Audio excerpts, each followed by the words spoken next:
బాలకృష్ణ గారు మిమ్మల్ని ఎలా ఇంకా వైసీపీ అని పిలుస్తున్నారా, జనసేన అని పిలుస్తున్నారా, లేకపోతే పిఠాపురం ఎమ్మెల్యే గారు తాలూకా అని పిలుస్తున్నారా, ఏమని పిలుస్తున్నారు?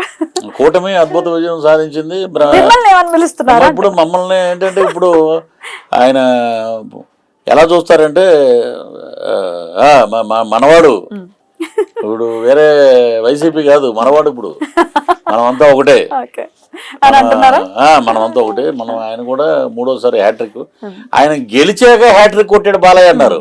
1 year బ్యాకే చెప్పాను ఆయన హ్యాట్రిక్ లోకి వస్తారండి అని. ఏమిటండి మీ నాలుగు మీద ఏమైనా పుట్టమచ్చలు ఉన్నాయంటే? చాలా మంది ఏమంటారు ఆరామ స్థానాలు నాకు అవన్నీ వద్దు బాబు, కరెక్ట్ గా రేపు 2029లో కూడా ఇదే రిపీట్ అవుతుంది సీను అని కూడా చెప్తారండి. నాకు అక్కర్లేదు అది ఎందుకో. ఇప్పుడే చెప్పేసేయండి మీ జోస్యం 2029 కూడా ఈ కూటమి అదే హవా అండి. ఎన్ని సీట్స్ వస్తాయి? బ్రహ్మాండం అండి. ఇప్పుడు ఎన్ని 175 అన్నారు, ఏదన్నా బారిస్తే 175 180 ఏమన్నా స్థానాలు ఏమన్నా ఏదన్నా కొన్ని అటు ఇటు మారుతాయి కదా. మారితే ఈజీగా ఇప్పుడు ఎన్ని వీళ్ళకి 11 వచ్చినాయండి, ఒక 175 అనుకుందామండి. 11లో నా బర్త్డే 6 వస్తాయి వాళ్ళకి. 6 చాలు అండి. ఎందుకన్నా 6 ఉంటే ఒక 4 ఎవడైనా ఒకటి పడిపోయినా 4 మోయొచ్చు. 5 అయితే అది సరిసంఖ్య కాదు, 6 అయితే బేస్ కాబట్టి 6 ఉంటే ఒకడు 2 పడిపోయినా 4 మోసుకెళ్ళొచ్చు.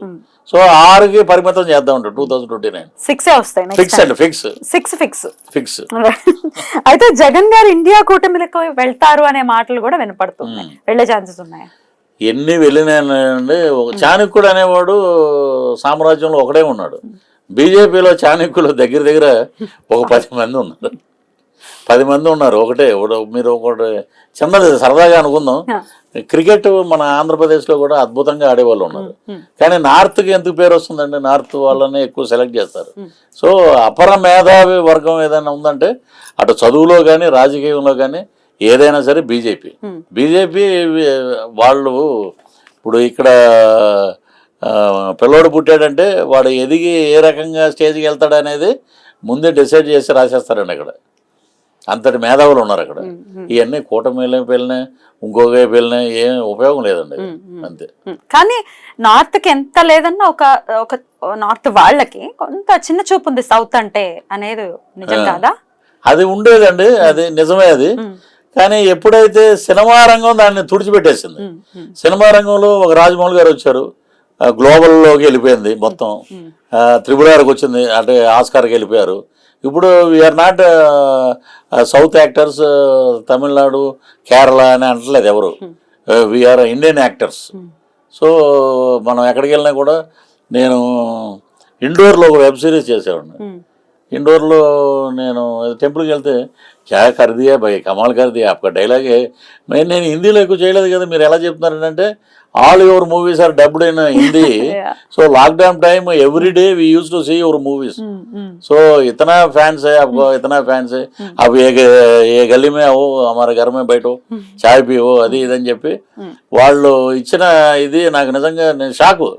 ఎంతమంది ఉన్నారా నార్త్లో, అలాగే వెళ్ళిపోయిందండి మొత్తం. సినిమాలకు ఓకే, నేను అనేది రాజకీయాలు, రాజకీయ నాయకులకు కూడా డెఫినెట్ గా చాలా చిన్న చూపు ఉంది. డెఫినెట్ గా ఇక్కడి నుంచి వచ్చే వాళ్ళని ఎలా వాళ్ళు కంట్రోల్ చేస్తారో మనకు తెలుసు. వెంకయ్య నాయుడు గారు రీసెంట్ టైమ్స్ లో ఉన్నటువంటి ఎగ్జాంపుల్. ఆయన వాగ్దాటికి తట్టుకునేటటువంటి ఎవ్వరికీ లేదు. ఆయనని కామ్ డౌన్ చేసేసినటువంటి విధానం చాలు ఎలా మన సౌత్ వాళ్ళని కంట్రోల్ చేస్తారు. అంటే అప్పుడు ఉందండి, అప్పుడు వెంకయ్య నాయుడు గారు ఉన్న టైంలో ఆ స్కీమ్స్ ఉన్నాయి, ఇప్పుడు లేవండి. ఇప్పుడు ఎందుకు కింగ్ మేకర్స్ ఇక్కడ నుంచే ఉన్నారా? ఇక్కడ నుంచే ఉన్నారు. ఇప్పుడు what about C Rammohan Naidu గారు డైరెక్ట్ గా అసెంబ్లీలో లాస్ట్ సెషన్ లో, ఇంకా అప్పుడు ఎలక్షన్ జరగలేదు, అప్పుడు అన్నాడు you are Modiji you are keeping A1 in side left side and A2 is in right side, how it is possible అని అడిగి గలం ఇప్పిన అద్భుతమైన నాయకుడు ఎవరంటే రామ్మోహన్ నాయుడు. అలాగే ఇప్పుడు పెమ్మసాని చంద్రశేఖర్ ఫ్రమ్ గుంటూరు, చదువుకున్న వాళ్ళు ఎక్కువ మంది ఉన్నారండి. వాళ్ళు పార్లమెంట్లో మాట్లాడుతుంటే అద్భుతంగా ఉందన్నమాట. ఇంగ్లీష్లో వాళ్ళు ఇచ్చే సమాధానాలు కానీ, అటు భరత్ గారు కానీ, ఇలాగా లెజెండ్స్ ఉన్నారు ఈ రోజున. లావు కృష్ణదేవరాయలు కానీ, ఇలాగ అద్భుతమైనటువంటి నిశానీలు వేలుముద్రలు లేరండి ఇప్పుడు ఎంపీల్లో, అందరూ వెల్ ఎడ్యుకేటెడ్స్.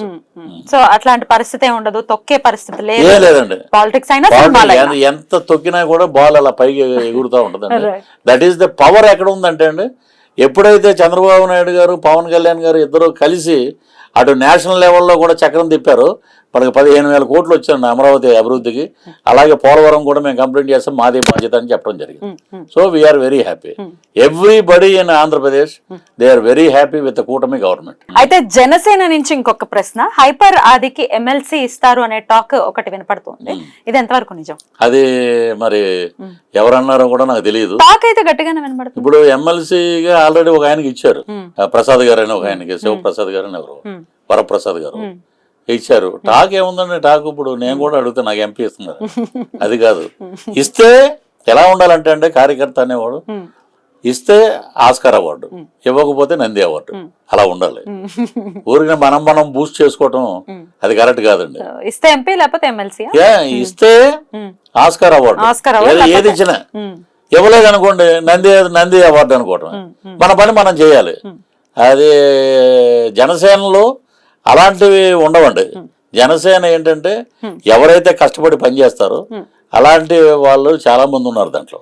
ఇప్పుడు రాయపాటి అరుణ్ గారు కానీ, ఇంకా ఇతరత్ర నాయకులు కానీ, సీట్లు రాని ఎమ్మెల్యేలు కానీ, కొంతమందికి ఎమ్మెల్సీలు ఇచ్చిన ప్రామిస్లు ఉన్నాయి. కొంతమంది స్థానిక సంస్థల్లో చైర్మన్లు అవ్వచ్చు, కార్పొరేషన్ దానికి మేయర్లు అవ్వచ్చు, ఇంకా బోర్డు ఉందండి. దాన్ని వ్యవస్థాగతంగా ముందు మనం పార్టీని బాగా బలోపేతం చేసుకోవాలి. దాని మీద ఏ పని అప్పచెప్పినా జనసేన నుంచి ఆ పని చేయడానికి నేను రెడీగా ఉన్నాను. రైట్.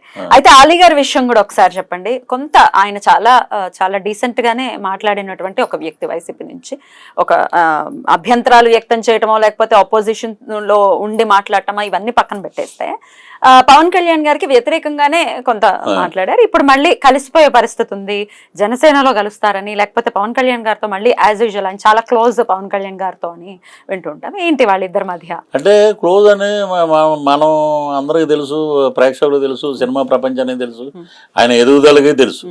ఎవరైతే ఒక 25 సినిమాల్లో ఆయన పక్కనే ఉండి చేశారు. తర్వాత ఆయన చంద్రబాబు నాయుడు గారి దగ్గర ఉన్నారు, తర్వాత జనసేన ఆఫీస్కి వచ్చారు, తర్వాత వైసీపీకి వెళ్ళారు. నాకు ఎమ్మెల్యే ఎంపీ ఇవ్వాలి, ఇస్తే నేను వస్తాను నా సేవలు అంటే, మైనారిటీ పర్సన్ కాబట్టి వాళ్ళు ఆయన్ని వాడుకున్నారు. తర్వాత ఎంపీ అంటే ఎంపీ ఊరికి ఎవరు కదండి. ఎంపీ అంటే చాలా అదంతా క్రోర్స్ ఆఫ్ రూపీస్ తోటి వ్యవహారం. అంబానీ ఫ్యామిలీ లేకపోతే ఇంకొక ఫ్యామిలీ ఇంకొకళ్ళకి ఎవరికొకళ్ళకి అలాగే వెళ్తుంటాయి అవి. ఈయన అనవసరంగా ఈయన బలిపశు చేశారని నా ఫీలింగ్ అండి. అక్కడ వెళ్ళిన వాళ్ళు అందరూ బలి పశువులే. ఇంకా బలి పశువు అని సపరేట్ ఉండదండి. ఒక టార్గెట్ పెడతారు, వీడికి ఒక 6 నెలలు, ఆడికి ఒక 1 year, తర్వాత అయిపోగానే సైలెంట్ అయిపోతారు. వాడు ఏమి వినపడం మనం మాట్లాడినా కూడా, అంతే సైలెంట్ అయిపోయి పక్క ఉంటాం. ఆయనకి చాలా మంచిది. చాలా మంది ముస్లిం సోదరులు కూడా ఒకటే అంటున్నారు ఏంటంటే, అప్పుడు గెలిస్తే మళ్ళీ నేను జగనన్న గొప్పోడు అని అంటూ, ఓడిపోయాక మళ్ళీ పవన్ కళ్యాణ్ గారు సార్ అంటే, ఏమో నీ ఇష్టం అయ్యా, నేనైతే ఓటేస్తాను ఒక సామాన్యుడు పౌరుడిగా ఉండి ప్రజలకి నేను అభివృద్ధి వైపు నా ట్రస్ట్ వైపు సాయం చేస్తా అన్నారు. అది మంచిది. అయితే అస్సలు వినపడినటువంటి పేరు లేకపోతే అస్సలు కనపడినటువంటి మనిషి పోసాని గారు. అసలు కనపట్లేదు, వినపట్లేదు. ఏమైపోయారండి ఆయన? చాలా మంది అడుగుతున్నారండి, ఎక్కడ కనపట్లేదు. నాకైతే ఇక్కడ అమీర్పేటలో ఇల్లు తెలుసు అండి, అది కూడా అమ్మేశారండి. అది అమ్మేశారు, మరి తాళాలు వేసి ఉన్నాయో తెలియదు. ఉండట్లేదండి ఇక్కడ అన్నారు. మరి ఎక్కడ ఉన్నారో తెలియదండి ఆయన. మాకు అసలు పరిచయం లేదండి. అంటే అప్పుడెప్పుడో సామ్రాజ్యాలు బాగున్నప్పుడు మాట్లాడేవాడు ఆయన. తర్వాత ఆయనతోటి ఎక్కడ టచ్ లేదు. ఇంటర్వ్యూలో కూడా ఆయన ఇంటర్వ్యూ చేస్తారని మిమ్మల్ని అంటే వద్దండి, ఇప్పుడు చాలు సోషల్ మీడియా, ఇంకా మళ్ళీ ఇదొకటే మళ్ళీ మాకు వద్దులేండి అని చెప్పి అవాయిడ్ చేసాం. సో నేను అనేది ఏంటంటే, రేపు అనేది ఉంది. ఏదో పృథ్వీరాజ్ కానీ ఇంకొకటి కానీ రేపు అనేది ఒకటి దృష్టిలో పెట్టుకుని మనం మాట్లాడాలి. అది రేపు ఉంది, అది ఎదురు చూస్తుంది. రేపు మనం ఎంత మంచిగా వెళ్తే అంత మంచి రిజల్ట్ వస్తుంది. మనం ఏదైనా అటు ఇటుగా మాట్లాడితే it affects to party and party అధ్యక్షుడికి ఇలాంటి వాళ్ళనే మనం పెట్టారు అనే వస్తుంది. కాబట్టి మరి ఆయన ఏదో మరి ఆయన దూరంలో మాట్లాడేశాడు. అది మరి ఎంతవరకు కూడా దూరం ఆయన కూడా ఇప్పుడు ఏం చేయట్లేదండి, చేయట్లేదు. ఇప్పుడు ఈస్ట్ వెస్ట్ లో ఒరే బాబు ఏంట్రా బాబు అంటే వాళ్ళంతా పవన్ కళ్యాణ్ గారి ఫ్యాన్స్. ఈస్ట్ వెస్ట్ వాళ్ళల్లో కూడా వాళ్ళు అన్నా మా ఓడ ముఖ్యం డిప్యూటీ సీఎం అయిపోయాడు, మేము మిగతా వాళ్ళ గురించి మేము పట్టించుకోం, మాకు అనవసరం, మేము రాళ్ళు వేయలేము అన్నారు. మరి ఆయన ఎందుకు మాట్లాడాడో ఆయన విడిగా కూర్చున్నప్పుడు ఆయనకే అర్థమవుతూ ఉండొచ్చు. అయితే మీ పర్సనల్ విషయం కూడా ఒక్కటి, అది క్లారిటీ కోసం అడుగుతున్నాను, మళ్ళీ మళ్ళీ దాని గురించి అడగడం ఉద్దేశం కాదు. అయితే ఉన్నటువంటి కేసు హైకోర్టులో, విజయవాడ హైకోర్టులో కూడా మీ విడాకుల కేసు, అదొకటి ఎంతవరకు వచ్చింది, కొలిక్కి వచ్చిందా, అసలు ఏమైంది?